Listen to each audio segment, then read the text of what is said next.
Morning guys, hope you're well. I am here in Glasgow. Beautiful sunrise. It's not often I get to see those, but it is day 5. It is Friday at COP26, and today we are going to make the agenda about oceans. We're going to make it Ocean Day with everybody here at COP who cares about the ocean. We're going to play the sounds, we're going to tell the stories of the science, we're going to try and convene together, figure out how to get this story told well, so well this time that it goes front and center of the agenda at the Biodiversity COP next year at COP27. This is my Uber, I think.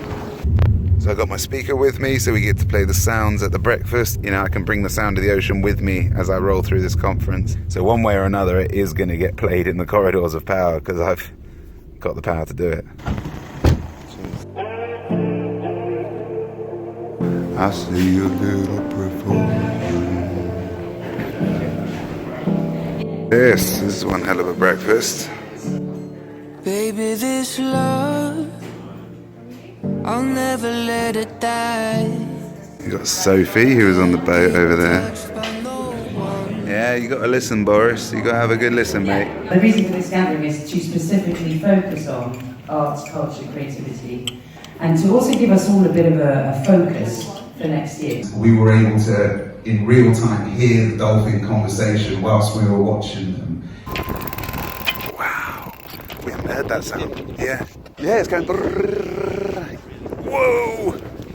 And it was that they were peeking their heads above and we were peeking our ears below, and it created a different kind of deepening relationship, and it was really powerful. I'm excited to try and scale this and use the tools and connect with the blended audience to do that. So. Sounds like you've taken the ocean mic to another level. Yeah. Deep level. Exactly. I like that you're sailing to Lisbon. How do we find ways to engage more people in these crises? How do we find new ways to collaborate? We decided that night to get a mic out and just do an open mic session.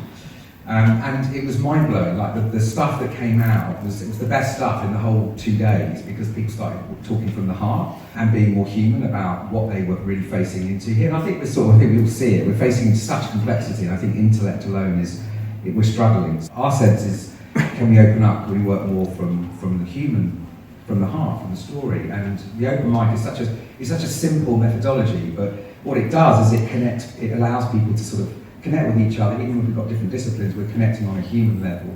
Kelp forests are, some of the science is starting to say they sequester 20 times as much carbon as terrestrial trees. They provide marine biodiversity, they provide storm resiliency, they provide a lot of food for indigenous communities around the world. So we are on a journey with the Sea Change project, and it's called Forest of the Sea. Connecting, I don't know if there's a platform in it, sort of a Lisbon creative platform that we can begin to build together so that people can find each other. You know, you've got audio, you've got this, someone else has a resource. So I think that's something, and if anyone is interested in developing that with us or supporting it, that would be great. I'm co-founder of a bird watching group called Flock Together. Sounds particular, but it gets more particular. We're a bird watching group for black and brown people, started in London. It becomes very relevant when you realise that our community is actually most affected by the negative outcomes that come along with climate change and global warming. I'm a madman for your touch, girl, I've lost control. I'm gonna make this last forever, don't tell me it's impossible. 'Cause I love you for infinity. I just had an amazing Zoom call with Avinash Prasad, who works with me and Motley, the Prime Minister of Barbados, who's put forward a really ambitious plan building on something that we learned about last year, SDRs, this kind of international basket of currencies owned by the IMF, which basically is like global quantitative easing, but not relying on nations to sort of bureaucratize it through their own systems, but it's sort of on the back end. Anyway, it's a bit technical, a bit complicated for a YouTube vlog, but I will make it live on new agreements and I'll link you to it in this vlog so you can go listen to it if you want. I think it could be the solution to getting an equitable, effective, ecological program in place that incentivizes the right kind of action on greenhouse gas emissions. I think it's very exciting. Take the horrendous, tragic floods of Germany. They will not impact Germany's GDP this year by 0.1%. When Maria hit Dominica, it wiped out 226% of their GDP in 4 hours. So we have countries on the front line of climate change. They're experiencing it today. There's no shortage of ideas, but none of them are at the right scale. We need to invest $50 trillion. That's about $2.5 trillion per year. Now, just remember, they spent 5 years scrounging together 100 billion and they still weren't able to reach it. We've got pledge fatigue here in the Caribbean. Pledges with no financing match. We've come up with an idea where it is not costless to them, but easy for them. And that is an SDR. Making 10 trillion of it available will get the other 40 trillion. I think that's what you're saying. Exactly. Let's create a quantitative easing policy at a global level that has the right boundaries and framework around it to incentivize the right kind of investment off the back of it, and try and leverage it 5 times over from the private economies. You see, the US is now slowing, the UK is slowing, and so they actually need something like this to fillip real investment. You don't have to even get IMF to commit to a 20-year plan. You can put a 3-year break clause in it because the results will be coming through and you'll see that the returns are there. Well, firstly, great refinement. I love it. Let us put a 3-year break on it so people can review whether this has actually moved the needle on GHGs. And if it hasn't, you can stop. Maybe I'll meet you one day on the island. I'd like that. That'd be great. Take care. Thanks a lot, Dave. Inequality now is like inflation. A little bit it can be a good thing, but you want to avoid the hyper variety at all costs. So that was Al Gore. I love you for infinity, 'cause I love you for infinity. I love you for infinity. Darling, my soul, you know it aches for yours.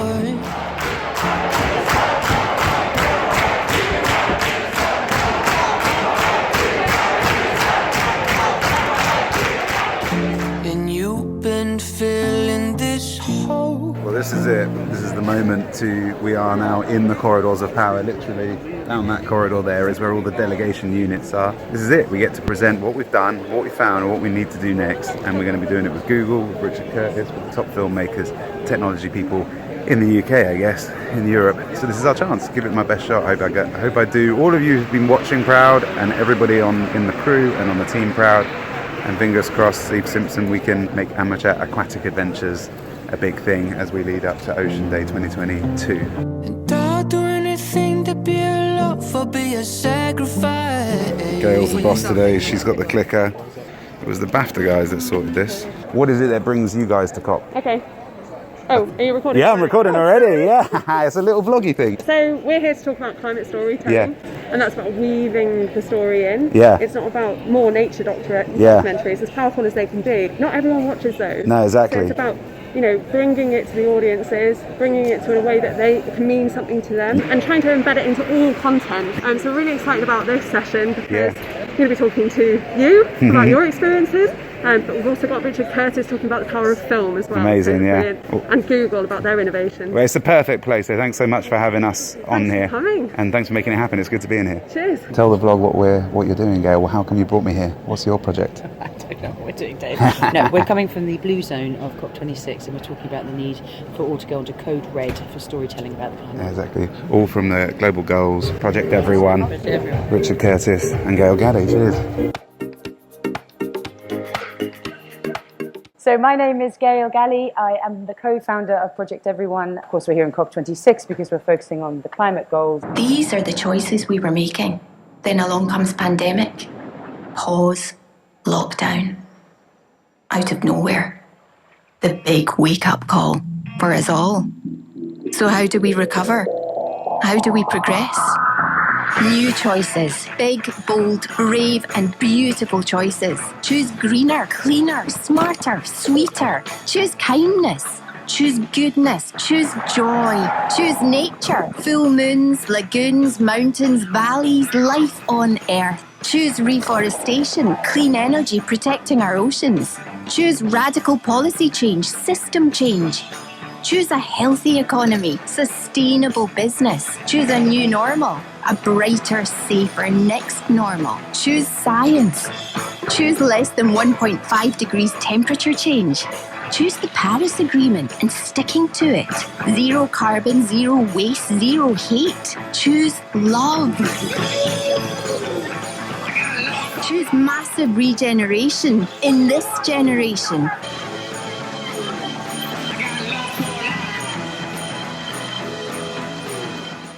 We have so much data now, but unless we can tell the stories about the data, we're not going to be able to move people to action. Let's listen to Richard for a while. Hello. It's a very weird thing to do from afar. I'm sorry I'm not there. For me, it was the China Syndrome, that film with Jack Lemmon, that nailed me on the subject of nuclear power. Strangely, another Jack Lemmon film, The Missing, that alerted me to South American politics and the terrible things that the USA was doing there. It was Live Aid that changed my life completely and pushed me to start Red Nose Day. And my motto has always been that to make things happen, you have to make things. And this, therefore, is definitely the moment to make things about climate. Now, I know this can be tough.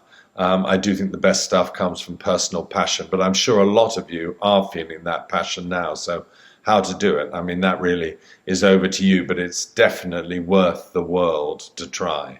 Now I'm really pleased to move on to my first guest on the panel today, Laurent Gavot, who is the head of the Google Arts and Culture Lab. Perhaps you could give us a bit of an overview of that. It's very simple. Google Arts and Culture is a team of engineers. We had one mission, which is to make the world's culture and art accessible to anyone, anywhere. The project I work on, which is our place for research and development, to bring together artists, curators, scientists, experts, researchers, historians, and to have them work and pair them with engineers.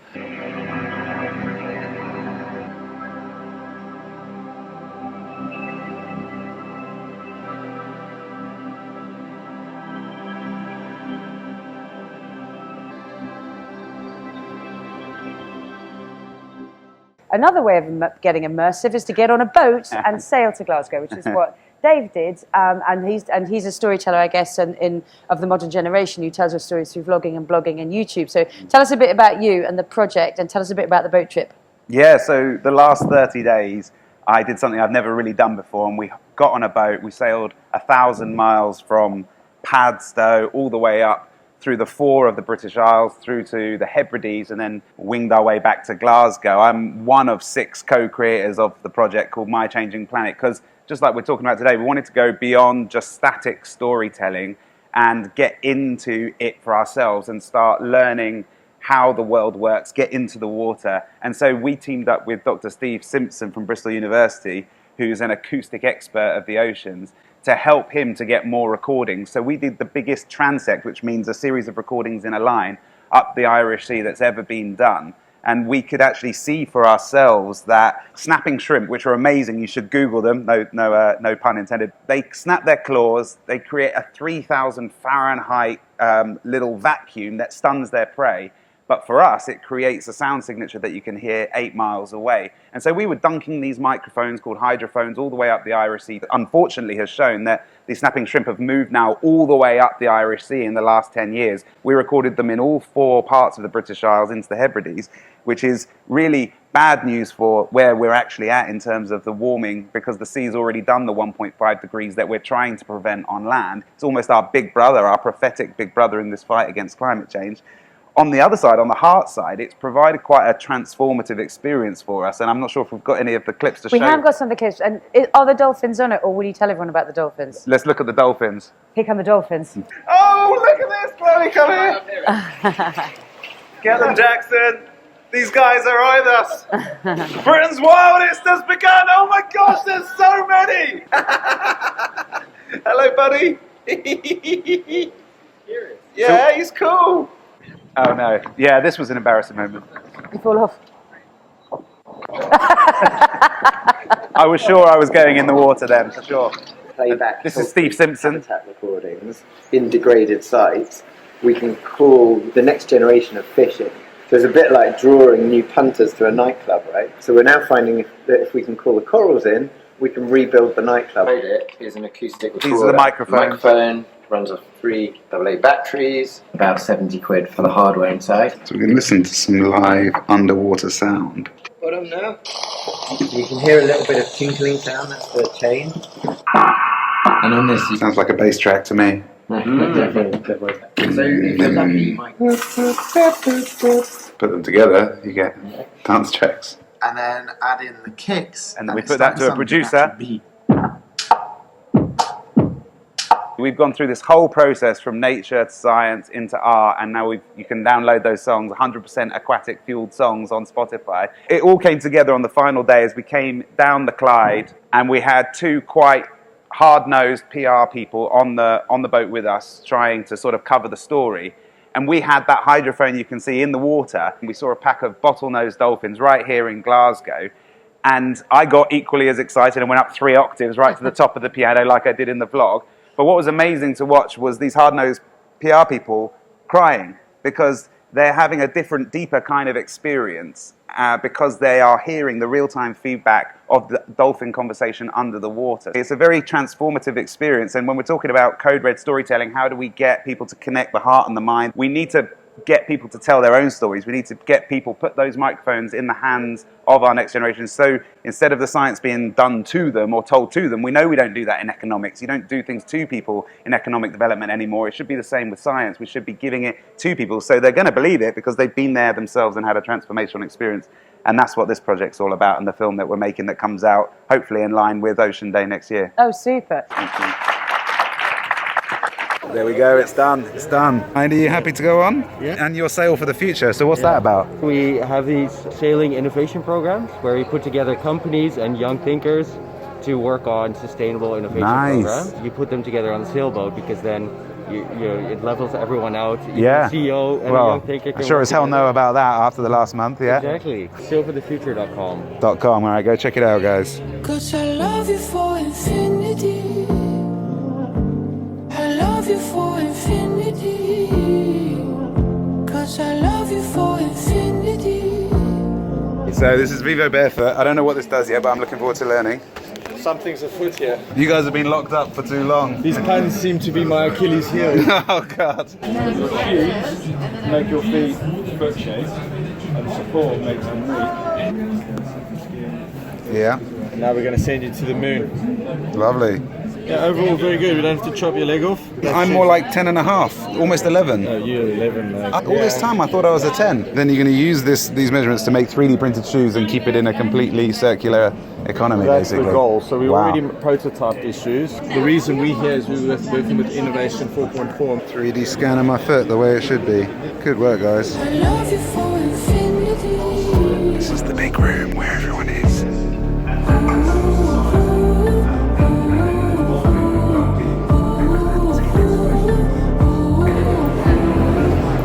Wow. Oh, it's stunning.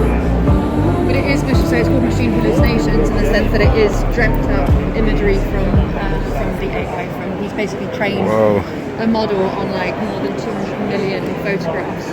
Wow. Meet me at the bottom of the ocean, where the time is frozen, where all the universe is open. Cheers. Love isn't random, we are chosen. And we could There we are. That's it. That's the end of my day in COP26. Going back to the climate hub. Yeah, it's an interesting space. Great opportunity to be here, but it's a talking shop, and what matters is action. That's what I'm enjoying talking about with Google, about how do we actually create a citizen response to this that is practical, that's deeply connecting, that creates art and science, that moves the needle on response rather than words.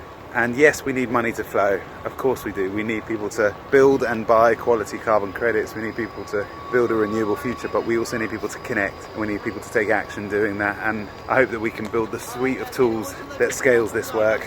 But for today, we've done what we can do. So I'm gonna make this video, share it with you. That's the next step in the journey. See what happens. I think next stop is Ocean Day, Lisbon, June next year.